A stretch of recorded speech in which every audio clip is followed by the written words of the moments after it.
ఉక్కపోతతో హస్తిన ఉక్కిరిబిక్కిరవుతోంది. గడిచిన నెల రోజులుగా నీటి ఇబ్బందులు ఎదుర్కొంటున్న హస్తిన వాసులు ఇప్పుడు ఉక్కపోతతో మాడిపోతున్నారు. ఢిల్లీలో ఎండల తీవ్రత పెరగడంతో ప్రజలు అల్లాడిపోతున్నారు. ప్రస్తుతం 46 డిగ్రీల ఉష్ణోగ్రత నమోదైనట్టు వాతావరణ శాఖ అధికారులు తెలిపారు. ఎండల తీవ్రతకు 24 గంటల్లో 5గురు మృతి చెందినట్టుగా తెలుస్తోంది. మరో 17 మందికి తీవ్ర అస్వస్థతకు గురైనట్టుగా సమాచారం. 12 మందికి వెంటిలేటర్పై చికిత్స అందిస్తున్నట్టుగా ఢిల్లీ అధికారులు పేర్కొన్నారు.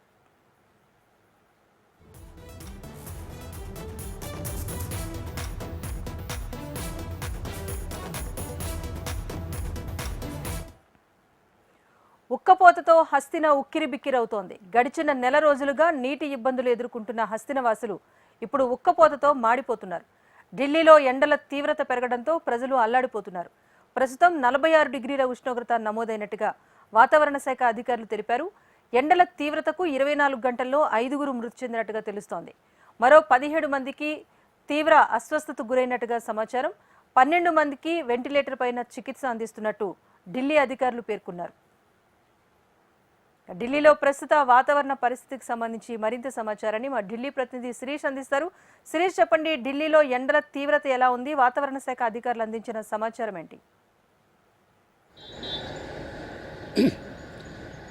రాజేశ్వరి, మొత్తం మీద కూడా మే 15 తర్వాత నుంచి ఇప్పటి వరకు కూడా ఎండల తీవ్రత అనేది కూడా ఢిల్లీలో, ముఖ్యంగా ఉత్తర భారతదేశంలో చాలా తీవ్రస్థాయిలో కూడా ఉందని చెప్పొచ్చు. ఎందుకంటే నిత్యం రోడ్లు అనేటివి కూడా ట్రాఫిక్ తోటి కిటకిటలాంటివి.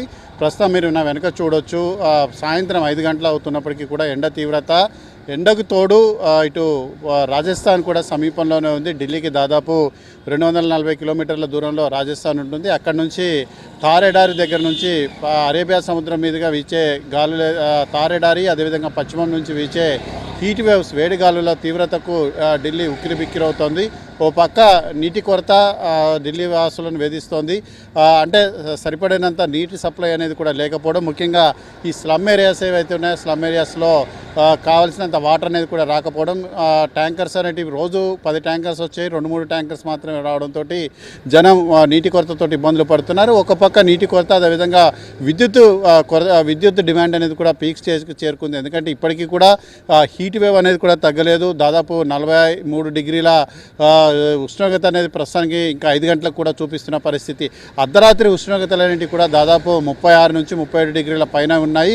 అర్ధరాత్రి 12 గంటల తర్వాత కూడా దాదాపు 33 నుంచి 36 డిగ్రీల మధ్య ఉష్ణోగ్రతలు నమోదవుతున్నాయంటే పరిస్థితి తీవ్రత అనేది ఏ విధంగా ఉందనేది కూడా అర్థం చేసుకోవచ్చు. ఎండవేడి, అదేవిధంగా వడగాలులు, ఈ రెండు ఇబ్బందులకు జనాలు విలువిల్లాడుతున్నారు.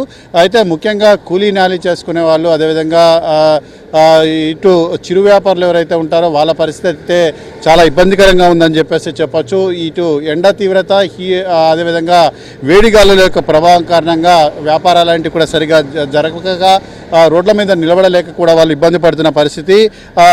నేషనల్ క్యాపిటల్ రీజనల్ పరిధిలో దాదాపుగా 72 గంటల్లో ఈ వడదెబ్బ కానీ ఎండ తీవ్రతతో కానీ దాదాపు 15 మంది వరకు కూడా చనిపోయినట్లుగా కూడా గణాంకాలు కూడా చెప్తున్నాయి. ఢిల్లీలో 5గురు చనిపోతే నోయిడాలో దాదాపు 10 మంది వరకు కూడా చనిపోయారు. ఢిల్లీలోని ప్రభుత్వ హాస్పిటల్లో ఈ సన్స్ట్రోక్స్ కారణంగా ఇబ్బంది పడి జాయిన్ అవుతున్న వాళ్ళ యొక్క సంఖ్య అనేది కూడా కొంతగా పెరిగింది.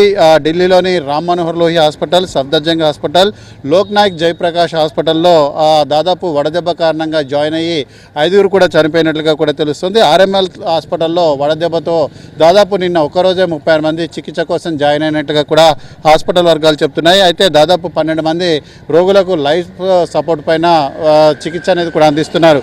మీరు ప్రస్తుతం చూడొచ్చు, మొబైల్లో దాదాపుగా ప్రస్తుతం 5 గంటలు కావస్తుంది. 43 డిగ్రీల ఉష్ణోగ్రత అనేది కూడా నమోదవుతుంది. వేడి గాలుల తీవ్రత అనేది కూడా ఉంది.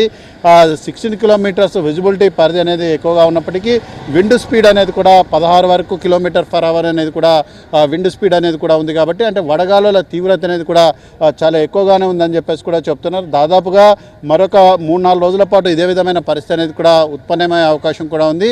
ఈ నెల 22 తర్వాత ఋతుపవనాలు కనుక ఢిల్లీకి చేరుకుంటే వాతావరణం కొంత చల్లబడే అవకాశాలు కూడా కనపడుతుంది. కనపడుతున్నాయి. సోమవారం నుంచి పార్లమెంటు సమావేశాలు ప్రారంభం కానున్న నేపథ్యంలో కేంద్ర ప్రభుత్వం కూడా ఈ ఎండల తీవ్రతను కూడా అంచనా వేస్తోంది. ఎందుకంటే దాదాపుగా చాలామంది ఏజ్డ్ ఎంపీలు కూడా ఉన్నారు కాబట్టి వాళ్ళందరూ కూడా ఎండ తీవ్రతతో ఇబ్బంది పడే అవకాశాలు అనేవి కూడా ఉంటాయి. రాకపోకలకు ఇబ్బందులు అనేవి కూడా ఉంటాయి కాబట్టి వీటన్నింటినీ కూడా దృష్టిలో ఉంచుకునే అవకాశాలు అనేవి కూడా కనపడుతున్నాయి.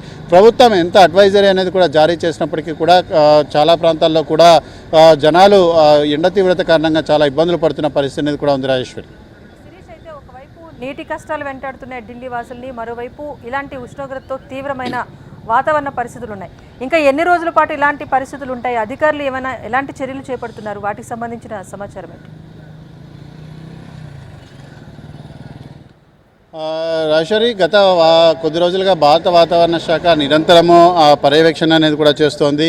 ఉదయం సాయంత్రం కూడా రోడ్లపైన స్ప్రింక్లర్ల ద్వారా వాటర్ని చల్లడంతో పాటుగా అనేక ప్రాంతాల్లో కూడా ఈ మంచినీటి సదుపాయాన్ని కూడా ఏర్పాటు చేసే ప్రయత్నం చేసినప్పటికీ కూడా వడగాలుల తీవ్రత అనేది కూడా ఎక్కువగా ఉండడం, 16 km/h వేగంతో వడగాళ్ళు అనేవి కూడా వీస్తున్నాయి. కాబట్టి దాని యొక్క తీవ్రతతో కూడా జనాలు వరకు చాలా ఇబ్బంది పడుతున్నారు.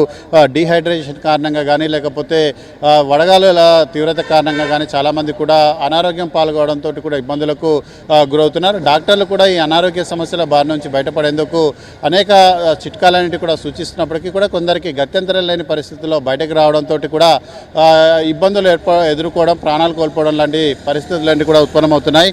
అయితే ప్రస్తుతానికైతే మధ్యప్రదేశ్కి రీచ్ అయ్యాయి కాబట్టి ఋతుపవనాలు మరొక 3-4 రోజుల్లో ఢిల్లీకి రీచ్ అయ్యే అవకాశాలు ఉన్నాయి. తద్వారా కొంత టెంపరేచర్స్ అనేవి కూడా నార్మల్ స్టేజ్కి చేరుకునే అవకాశం ఉందని చెప్పేసి కూడా భారత వాతావరణ శాఖ అయితే అంచనా వేస్తోంది. అయితే ఇటు ఉత్తర భారతదేశంలో మాత్రం ఈ పరిస్థితి అనేది కూడా చక్కబడాలి, ఉష్ణోగ్రతలు అనేవి కూడా తగ్గుముఖం పట్టాలంటే మాత్రం మరికొన్ని రోజులు వేచుడక తప్పద పరిస్థితి. ఎందుకంటే నార్మల్ కంటే అబ్నార్మల్గా ఉష్ణోగ్రతలు అనేవి కూడా నమోదవుతున్నాయి. గత సంవత్సరం కూడా ఈ స్థాయిలో ఉష్ణోగ్రతలు అనేవి కూడా లేవు. కానీ ఈ సంవత్సరం గత సంవత్సరం కంటే దాదాపు 3 నుంచి 4-5 డిగ్రీలు అత్యధికంగా కూడా ఉష్ణోగ్రతలు ఏంటి కూడా నమోదవుతున్నాయి. అయితే ఒక్కొక్క ప్రాంతంలో కూడా ఉష్ణోగ్రత అనేది కూడా దాదాపు 50 డిగ్రీలు టచ్గా అవుతున్నాయి. కానీ ప్రజలు కొంత ఆందోళన చెందే అవకాశం ఉంది, భయపడే అవకాశం ఉందనే నేపథ్యంలో టెంపరేచర్స్ని కూడా కొంత డౌన్ చేసి చూపిస్తున్న పరిస్థితి అనేది కూడా కనపడుతోంది.